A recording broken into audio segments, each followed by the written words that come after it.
Shadow Education Secretary, Michael Gove. What evidence have you got that people are burning with the desire or indeed the time for this sort of DIY government?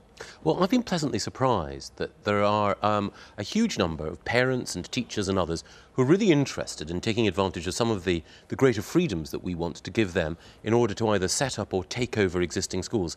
There's a charity which has been set up called the New Schools Network, and they've had over 450 individual contacts from community groups, parents and teachers, all of whom are interested in... That's out of the total population of the country? Well, there are very few people who are aware that the New Schools Network exists. I mean, I've been your struck ambition. by the speed with which an organisation set up just a few months ago. Every adult citizen a member of a neighbourhood group. And that is a staggering ambition. It is. The whole document is ambitious and it's optimistic and it places its faith in the British people. I think one of the problems, I really enjoyed Michael Crick's report. He's got a tremendous way with words, but one of the problems with it and the way in which the manifesto has been reported is that there's a corrosive metropolitan cynicism towards most people in this country, which assumes that they will not take the opportunity that this manifesto gives them to reshape their society. Now, as a Member of Parliament, one of the things that I've been struck by is that if people genuinely feel that their voices can make a difference, sometimes on planning issues, then they do take the trouble to get involved in a way which I think, you know, the modern media have been inclined to discount. Yes, OK, you cite planning. That is an issue on which people can stop something happening if they're successful. Yes. But you take something like education. You've got a child of 11 years old due to go on to secondary school in this September. You haven't got long to hang around. How long is it going to take to set up these free schools? Well, we know that there are some people who've already very far advanced in their plans. Just up the road from Keighley in Kirklees in West Yorkshire, there are a group of parents who've already identified a site, who've already identified another organisation with educational expertise that will help them. The same in Wandsworth. We want to get going within months to help them set up schools. Your child's 11. How long have you got? Well, it's the case that many of the people there have children who are at primary school now. It's because they're unhappy with secondary school provision. Other thing that we'll do, as well as giving parents and teachers the chance to set up new schools, we will also give head teachers of existing schools who are unhappy that local and central bureaucracy holds them back, we will give them the chance to have the freedoms that currently only academies have. And we expect, with a fair wind and a parliamentary majority, that we will see many new schools acquiring academy freedoms. How many? Well, I will be writing to hundreds of them. I hope a significant number will. They will have the opportunity to reopen as academies this autumn. Within the lifetime of one parliament, assuming you win the election, how many of these free schools would you expect to see established? I don't believe in setting arbitrary targets because I believe that's been one of the problems. No, you can have an ambition, though. Yes, well, the critical question is, can we give people the chance to set up new schools or the chance to change the management of schools where they're unhappy? And if they take that opportunity, then not only will it provide them with an opportunity which they've been denied so far, it will also act as a goad and a spur to improvement elsewhere. And if you still haven't given me a figure. I'm not going to give you a figure. Just give me an ambition. Well, my ambition is to see schools improve. And the aim is not to create a particular number of a particular type of school. It's to give people what they want. Of them? Dozens? Thousands?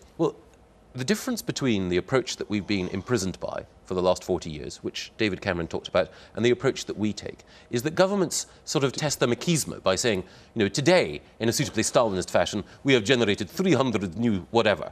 I don't believe that's the right way to go about things. I think what's more important is to form a partnership with people and to say, look, you shape your destiny and your future. We're here to help to provide the resources, to clear away the bureaucracy. And, you know, to my mind, the most important thing is that children are achieving better examination results, they're happier in school, that parents have choice, rather than saying that there's an arbitrary number of a particular type of school that I've hit. And, you know, this is either transformative or it's just window dressing. Well, it can be transformative if people have that freedom, and if the consequence of them using that freedom means that others raise their game. Let's look at another area. You propose independently elected politicians replacing police authorities. Yes.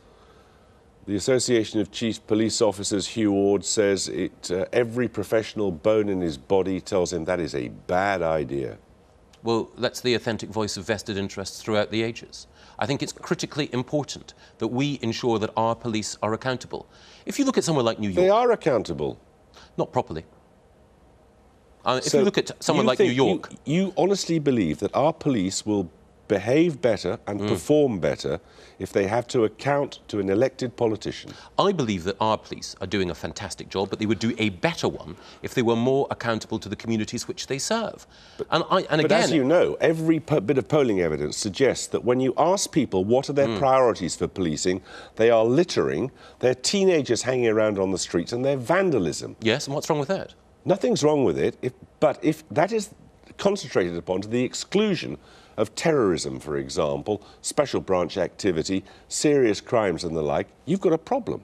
Well, I don't think that there's any tension between making sure that special branch who do deal with terrorist activity concentrate on their job, but beat police officers. And the resources that we allocate to the police should be deployed in accordance with the public's priorities. And at the moment, I think that when it comes to antisocial behaviour, that the public are right to be angry at the way in which antisocial behaviour operates unchecked in so many parts of our country. And they believe, I think, that the police, instead of operating from patrol cars and being distant, should be out there on the beat. I'm very lucky in Surrey that I have a go-ahead chief constable who has ensured that there are neighbourhood meetings and that people in Camberley or in Bagshot or in Frimley can say to him, look, we are delighted that the police are now out there and we've seen antisocial behaviour decline as a result.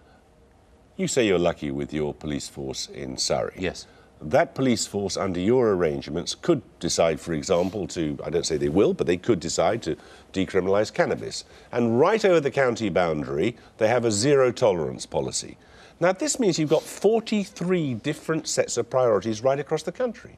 Well, I think they couldn't change the law, but we already had a situation in the Metropolitan Police where you had the effective decriminalisation of some drugs. You had a sort of a relaxed approach in some parts and not in others. At the moment, you can have different policing styles and approaches across each of the 43 different areas because different chief constables have operational freedom at the moment. Complete chaos.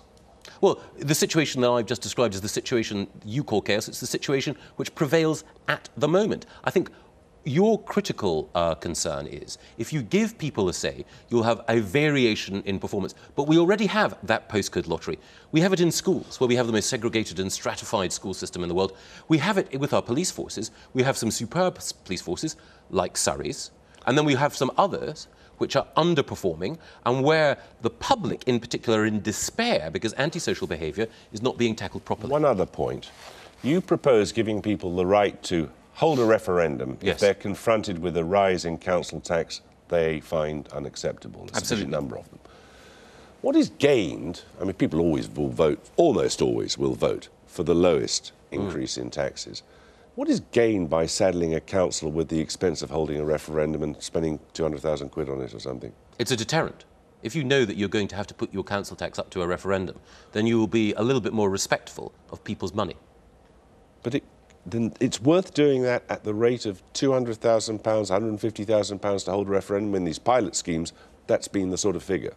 The very fact that if you put up council taxes at an outrageous level, you're going to have to face a referendum is going to be a sufficient deterrent to ensure that those local authorities that may be tempted to say to their householders, we're going to plunder you in order to, pay for our own largesse, they will think again. But if you really believed in localism, you would lift the caps that are imposed right across the nation on local councils, wouldn't you? Yes, we are, in all sorts of ways. One of the points about this manifesto is that it gives local authorities, quite rightly, a significant degree of more power. Let them charge whatever tax they like. Yeah, well, then let the people decide. If a local authority wants to levy an outrageous council tax, then let's have a referendum and let's give the voters the chance to say what they think of that local authority. I'm sure, as a result, you will have more responsible government and also more adult conversation between councillors. So those caps that Mrs Thatcher brought in will be lifted, will they? Yes, I think that Mrs Thatcher was wrong in the way in which she starved local government of power. I've got great admiration for many things that happened in the 1980s, but one thing that went wrong is that we starved local institutions of the oxygen that they needed to grow. And in that respect, there were some other Conservative politicians who were right. Michael Gove, thank you very much indeed. Thanks. Well, while the British media have been heavily preoccupied with the looming election, much of the rest of the world focused today on the small matter of the danger of a nuclear attack. The nightmare from which political and military leaders